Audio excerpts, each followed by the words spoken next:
नमस्कार दोस्तों, हमारे चैनल में आपका एक बार फिर से स्वागत है। आज बात करेंगे नए संसद भवन के बारे में। नए संसद भवन के बारे में एक नजर डालेंगे और इस पर होने वाले विवाद को समझेंगे। आपको बता दें कि एक नया विवाद अभी पैदा होना बाकी इस संसद भवन को लेकर के। उस नए विवाद के बारे में आगे चल के बात करेंगे। पहले संसद को एक नजर में, जो नया संसद बना है उसको एक नजर में देख लेते हैं, समझ लेते हैं क्या है। नया संसद भवन जो बना है उसका पता है नया संसद भवन, प्लाट नंबर 118, संसद मार्ग, नई दिल्ली। ये नए संसद भवन का नया एड्रेस है। इसका शिलान्यास हुआ था 1 अक्टूबर 2020 को। प्रधानमंत्री नरेंद्र मोदी इसका शिलान्यास किए थे। उस समय भी विपक्ष ने बहुत हो हंगामा मचाया था। इसका काम शुरू हुआ था 10 दिसंबर 2020 को और इसका काम पूरा हो गया 20 मई 2023 को, यानी अभी एक हफ्ता पहले इसको बन करके तैयार हुआ है। और 28 मई को प्रधानमंत्री नरेंद्र मोदी इसका उद्घाटन करने जा रहे हैं, जिसको लेकर के तमाम विपक्षी दल हो हंगामा मचा रहे हैं। मैं एक बार फिर आपको याद दिला दूं, जो हो हंगामा विपक्ष अभी मचा रहा है उसको मचाने का एक बहुत बड़ा रीजन अभी संसद भवन में छुपा हुआ है, जिसको विपक्ष अभी पहचान नहीं पा रहा है। जिस दिन पहचानेगा, यकीन मानिए उस दिन आप कितना बड़ा बाउंडर खड़ा होगा ये आप बाद में समझेंगे। तो अभी इसकी लागत की बात करें तो 862 करोड़ में ये बन करके तैयार हुआ है। अगर डॉलर में देखें तो 110 मिलियन डॉलर इसमें खर्च हुआ है। इसके वास्तुकार थे विमल पटेल जी। इसका क्षेत्रफल है 65,000 वर्ग मीटर और अगर इसको फीट में देखें तो 7 लाख वर्ग फीट में फैला हुआ ये नया संसद भवन है। देखते हैं इसका विरोध कब कब हुआ है। जब इसका शिलान्यास प्रधानमंत्री मोदी जी 2020 में कर रहे थे तो तमाम विपक्षी दल यह करके विरोध कर रहे थे कि अभी देश में कोविड काल चल रहा है, इस समय संसद भवन बनाने की कोई जरूरत नहीं, इस पर फिजूल का पैसा खर्चा होगा, इस पैसे को कहीं और यूज किया जाए और ये कभी बाद में हो जाएगा। जबकि कांग्रेस के तमाम प्रधानमंत्री, उसमें नरसिम्हा राव ने एक बहुत बड़ी भूमिका निभाई थी नए संसद भवन को बनाने के लिए। इसका नक्शा उक्सा भी बनवा लिए थे, लेकिन इस काम को पूरा नहीं करा पाए।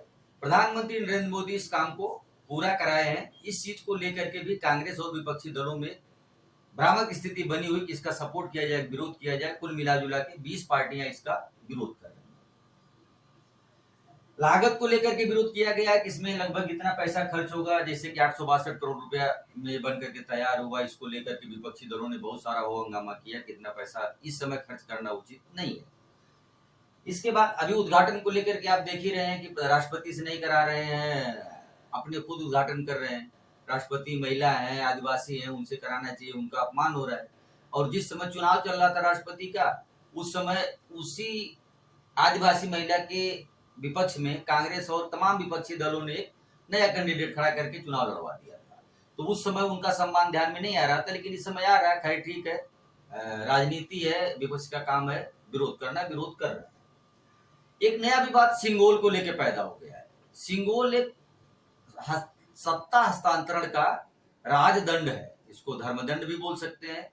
मतलब यह एक धर्म की छड़ी है, जिसको सत्ता हस्तांतरण में एक राजा दूसरे राजा को देता है। ये चोल वंश से चली हुई एक परंपरा थी, जिसको 1947 में जब देश आजाद होने लगा तो अंग्रेजों ने पंडित जवाहरलाल नेहरू को उस सेंगोल को दे करके सत्ता हस्तांतरण का एक कार्यक्रम पूरा किया था। अब आते उस मुद्दे की तरफ जिसकी बात कर रहे थे कि अभी एक बहुत बड़ा विवाद पैदा होने वाला है नए संसद भवन को लेकर के। अब उसके ऊपर आते हैं और उसको समझते हैं कि नया विवाद क्या पैदा होने वाला है। 1951-52 में जब पहला चुनाव हुआ था तो देश की कुल आबादी थी 36 करोड़ 10 लाख 88,090 जनगणना के अनुसार 1951 के। उस समय सांसदों की संख्या थी 489 सांसद उस समय देश में चुने गए थे। पहले आम चुनाव में, ध्यान दीजिएगा, पहले आम चुनाव में 489 सांसद चुने गए थे। तो एक सांसद के ऊपर 7,38,421 की जनसंख्या बैठती थी, यानी 7,38,421 लोगों के ऊपर एक मेंबर ऑफ पार्लियामेंट चुना गया था 1951 में। आज 2023 में सारे लोग बात करते हैं कि हम 140 करोड़ है, प्रधानमंत्री कहते हैं 140 करोड़ देशवासियों का सम्मान है, 140 करोड़ देशवासियों का सहयोग है, जो भी है 140 करोड़ लोग कहते तो हैं, लेकिन संख्या इससे कहीं ज्यादा है। 140 करोड़ तो सरकार के हिसाब से किस हिसाब से काउंटेबल हो अलग मैटर है। भारत में बहुत सारे लोग ऐसे हैं जो अनकाउंटेबल हैं, चाहे वो बांग्लादेशी हो, चाहे वो रोहिंग्या हो या कोई और हो। तो ये संख्या इससे कहीं ज्यादा हो सकती है, ऐसा मेरा मानना है। तो अभी अगर 140 करोड़ ही मान लिया जाए तो उसके हिसाब से आज के डेट में सांसदों की संख्या कितनी है भारत में? 543 सांसद है। सॉरी, यहाँ पे 443 लिखा गया है, ये है 543।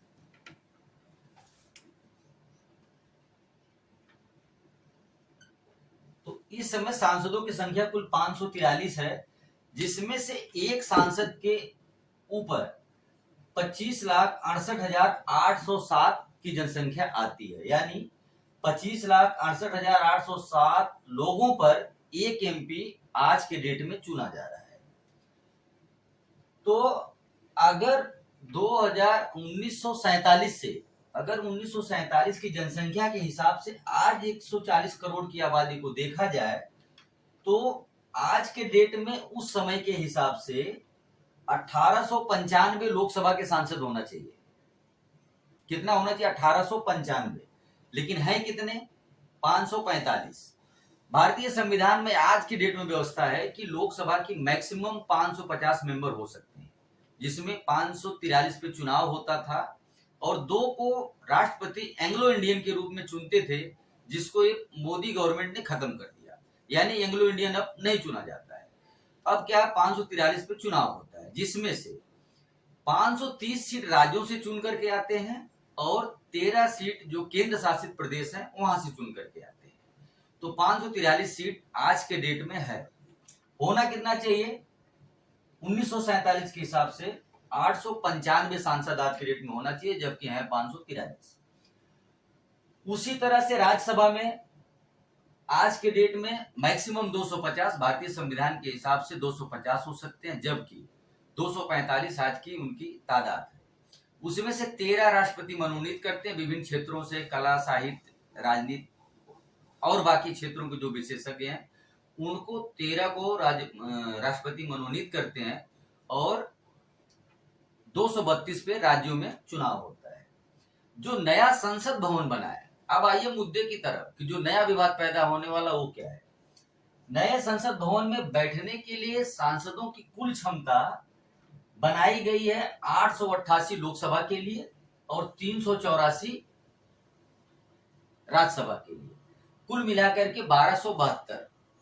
और जो पुराने में व्यवस्था है वो है 800 की। तो अब डिफरेंस आ रहा है 472 का। तो जो 472 सांसदों की सीट ज्यादा बनाई गई है, तो क्या 472 नए सांसद इस अगले चुनाव में चुने जाएंगे?